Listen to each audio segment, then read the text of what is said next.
really qualified to talk about minimalistic filmmaking because I've been only involved with very big films, and that is not minimalistic at all, But the pandemic actually made me realize how important it is to embrace that kind of filmmaking too, because it was during the pandemic, at the extreme pandemic time, I was asked to film a web series episode based on Empty Vasudev stories, which we wanted to film, and I realized that I could only have a 12 people crew and had to go about in the most minimalistic way if I had to make it happen. So I started doing a lot of tests, of course, testing the high-end cameras with the Netflix-approved cameras like the C70, the Canon, which I bought one actually in order to shoot this. And because it is, because of the furious development that's happening, you realize that it has fantastic autofocus, so you can, no need of a focus puller.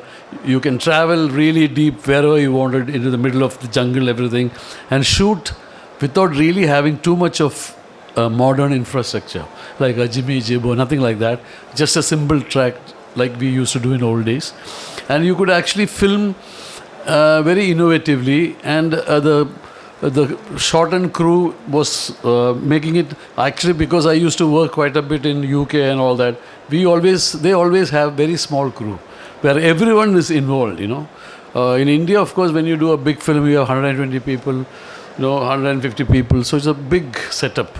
So we could do without all that, which is when I realized that it gives you tremendous opportunities to do films which it might not be able to do big action films and all that, but if your mind is got an interesting idea, and if you have like-minded people supporting you, then it becomes very interesting. And I told myself that when we studied, when someone pointed to the moon, we always tend to look at the moon. So don't look at the finger, because most people, cinematographers especially, would like to shoot with very high-end cameras and big cameras which has 3 people to support it. But it's also possible to bring out certain results with a small camera and not with such a big crew. So that, I think, is one of the main freshness of thinking minimalistically. I later on realized that maybe I should do something more with a more advanced camera that came, 8K, the R5C.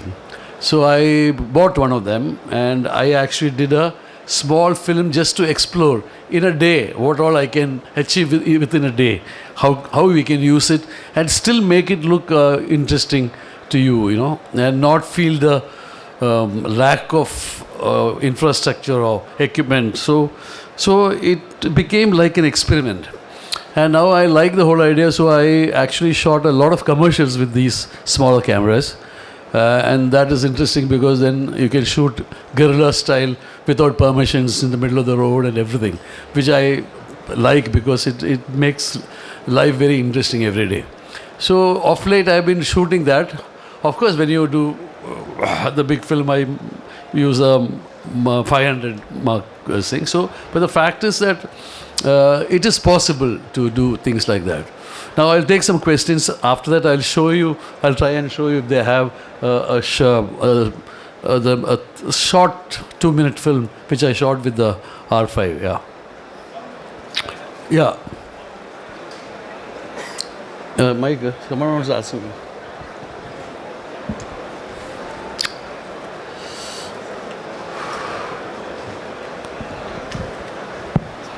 Hi, sir. Huge fan.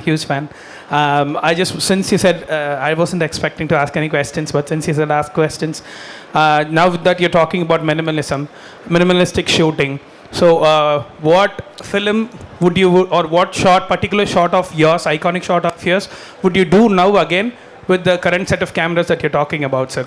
Anything, sir. It can be the back shot from everywhere, or it can be the silhouette from Talapati or anything, sir. Actually, we tried not to repeat yourself, Yes, sir, but we if at all, if you could I go think, back. actually, I shot a film called Tupaki. Okay. Yes, yes. I'm sure you must have seen it. Yes. So that was the first film which was done totally digital. So that time I did totally digital. When I said that I was going to shoot it digital, everyone was very apprehensive, from the director to the actor, because they used to only big films and they all want film, And why is Santosh sir saying digital? Now I'm used digital there because we were shooting in Bombay and on the main road without any support, with hidden cameras, and the main actor is in the middle of Bandra, Nariman Point, with people running around and not knowing the shooting is going on. So we thought that it would be very interesting to utilize the flexibility of the digital camera. And one camera, you gave it in his hand also, in case we missed something. And we shot through cars and not with any lights and things like that. So we tried to use the advantage of that, which is why we didn't shoot on film. It is not that film is, digital is better. But I think every camera and things gives us different possibilities to explore. And that makes it very interesting. So you will not do the same things you have done like a formula. You would like to do something different. So that is when you do all that. I'm asking, do you think anything would have changed if you had at that moment? I'm just... See, you are talking about a time when Irivar and Dalapati and all we shot, there was no monitor also. Yes, it's just exactly, you looking through a camera and saying it's okay. I'm just trying to connect these two eras to find... But I think we can always do the same thing without a problem at all. Yeah. Amazing. Thank you, sir. Thank you. That's it. No Hello, questions. sir. Hello. Good evening. Good evening, sir. Yeah. Over here. Yeah. Hi. Sorry. Sir, do you miss shooting on celluloid? Celluloid was a different ball game, Of course, celluloid is kinder to faces. One film I can recall where we shot everything with high-speed film and all this, Dil Se. Yep. But I think celluloid, I would still like to use celluloid. In fact, it is difficult because this is what matters. Like I said, when you point the finger at the moon, it doesn't matter. Don't look at the finger, look at the moon, So I think both have their advantages. Digital makes you go to sleep very peacefully because everyone has seen in the monitor there's no focus problem, this problem, that problem. So you can go, and if any error is done, it can be seen. But looking through a camera like that, you can miss things that is very obvious. Right. So I think nowadays I sleep better. Yeah. Thank you so much. Yeah. That's it.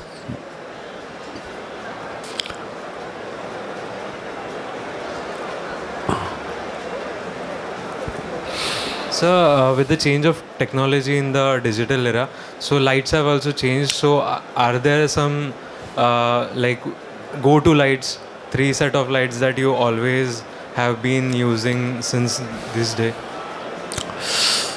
I like using lights a lot. Yeah. So I bought the whole lot of them. So I have all the lights, okay. So it is like, for this film what lights I'll use. It's like that. Rather than which one. So I have bought all kinds of lights. So I have, and I like also supporting my people. I call them sparks, like they do in US, UK and all that. So the light boys also have, they run it. So I have all the lights, so I cannot pinpoint. But I think, filmmaking is something that you need to be adventurous, Always have that wanting to do something new. And even for people who are starting out, no opportunity is going to come and knock at the door. So you might have to make your own door, So it might not come to you and say, somebody is coming to you and say, okay, shoot my film or something. So you have to make your own door. From my experience, after I finished my Film Institute, Pune, I thought I'll come back. When I come back to Kerala, everyone will say, oh, he studied in a very celebrated university, so everyone will come and ask you to shoot films. But no one bothers, They don't do that. They told that you have to be an assistant first for 3-4 years. Now, I was thinking that I'm a genius after coming out of a film institute kind of a situation, with all that knowledge. You think that you're someone special. which is good, but then when you come into the real world, you realize you have to assist someone and things like that. So I was not really prepared to do that. So I decided that I will make my own way. And so I used to do these small films, which enabled me to travel to different parts for Vivekananda Kendra. Children in school so that they'll get some donation, things like that. But you saw so much of different villages, and they liked my interest in traveling. So they offered me a job to teach tribal children photography. So I knew how to make prints and all that, so I could teach. And they asked me to go to Arunachal Pradesh, foothills of Himalayas. First, when it sounded Arunachal Pradesh, I thought it must be very close to Andhra Pradesh or something. But later I realized it is 9 days travel and bitter cold, and you are in the middle of full forest, full of tigers and wild people wearing bear hugs as costume and things like that. And the school I went to, it is fenced and it's a small place in the middle of the forest. And they had made a statue of Gandhi, And Gandhi looked like them. Little short but hefty looking, like come. And his stick was raised, So I told these kids, it is not where Gandhi was. He said, what do you know? He chased Britishers out like that, So they had this violent tendency to them, and all these kids have swords with them, So those kind of people. So I thought it was very interesting. So one day their dog died, and I went through the forest to see what they do. Then they went to the tallest tree and started digging underneath. Some 8 feet, and it's getting dark. So then later on I realized that they want to bury the dog deep so that the roots could eat it and you'll see flowers. So, and their belief is that everything with life has to have a mystery, If there's no mystery, there is no life. That is their way of thinking, which I just put it into my cinematography, So I make sure that there is a very interesting blend of darkness and light in my image. And I think about all this when I'm lighting. I'm not in light. So every time all these little stories come to my mind, so many stories which I've imbibed from my travels. So I think travel was my best education. So then then after that it became very dark. And we are going back, and suddenly they surround me with swords drawn, and they're telling me, sir, 2 tiger prints. So I am like, my God, 2 tiger prints, and it's all tall grass, so you don't know what is actually behind it. And I thought maybe the tiger must be thinking, South Indian dinner, something like that. Or something like that, I'm thinking. So I asked, because I could show that I'm a little brave to my students, So I asked, Appang, what will you do if you see a tiger, so that I will know how to tackle it? They said, we'll run very fast, sir, and climb the tall tree very fast. Now, no way you can run like them or climb a tree like that. So I said, but I have not learned to run and climb like that, sir. Then he said, don't worry, tiger, look at you, you learn everything very fast. Okay. So I think our lives are like that. Whatever you do, you just trust your instincts, and there's a tiger behind you. So when things look impossible also, you always can find a way if you trust yourself. Thank you. Thank you so much. I think I'll ask them to show you the film. It's a film we shot in a day, actually. And see it now. Okay, thank you. Don't judge the colors by this screen, because we created an actual DCP. We have projected it in theaters. So definitely these screens are quite saturated. But I think what he has spoken about, the minimalistic, I think we'll be able to see. So I'll first play the film, and then I will play the behind the scenes, so that you get in clarity on both ways. Okay? So yeah.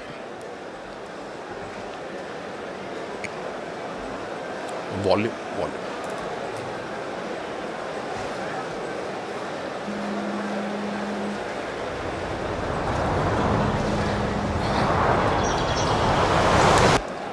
Yeah, can we switch off these lights? The one we have, yeah.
delighting you always.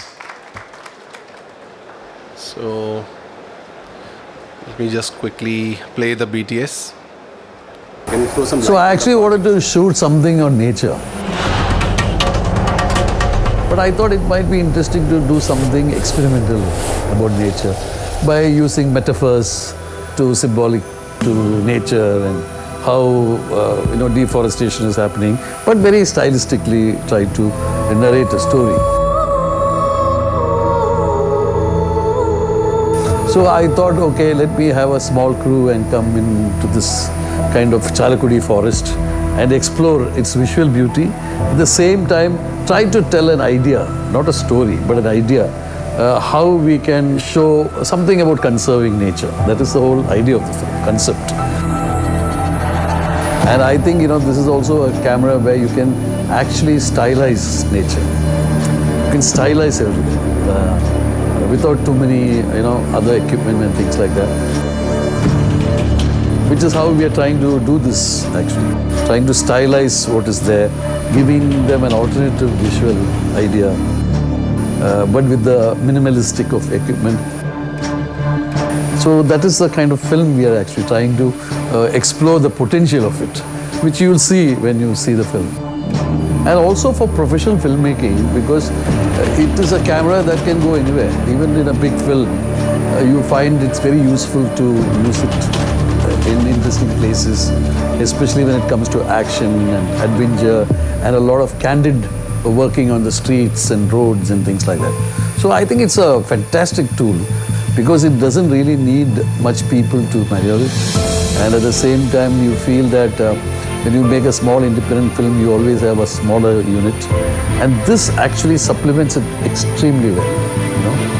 And it also can go into places where bigger cameras can't go, and that too without attracting any attention to it. When you see such a small camera, you are wondering whether it can handle all this, And so everyone expects you to shoot with big cameras, So I was telling them it is not about that. You see what is happening on the screen, So sometimes people get enamored by the big cameras and the big lenses and all that. But I think it is very strange that such a small camera can actually embrace so much of diversity in things. So that way, I think it is an amazing camera. Yeah, I think the 120 frames is a very good, 120 frames at 4K is fantastic. In this film, actually, we have dark-skinned, brown-skinned, and fair-skinned people. So it explores almost all the face. And they're all interacting with each other. So you also imagine the kind of latitude it has. And also the colors, the forest is all green. So we have the reds and the green. And so it also explores a multitude of colors, which I thought was very nice because you found the camera has a very, very kind, kind sort of response to colors. Hi, I'm Srijit Sarang, the colorist from Sarang's DA. A few points observed during the grading process with DaVinci Resolve were that the native 8K footages were rich with its required metadata and was compatible with the software, making it more reliable, convenient and fast.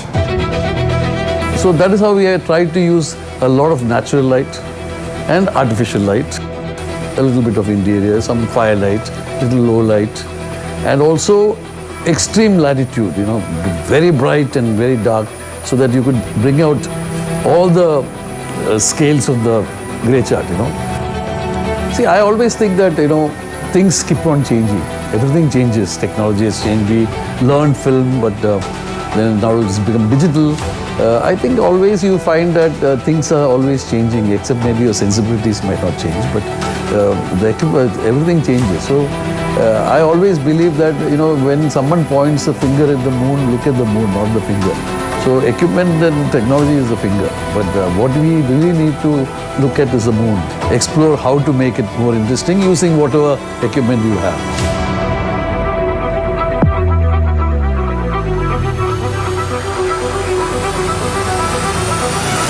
Canon, delighting you always.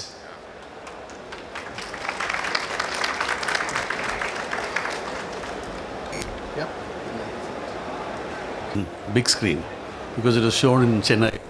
And so some of the shots in the BTS look better than in the film because of that reason, actually. Yeah, any question?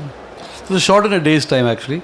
So, along with minimalistic filmmaking, it's also minimalistic time, but it's possible to do something like that in a day, actually.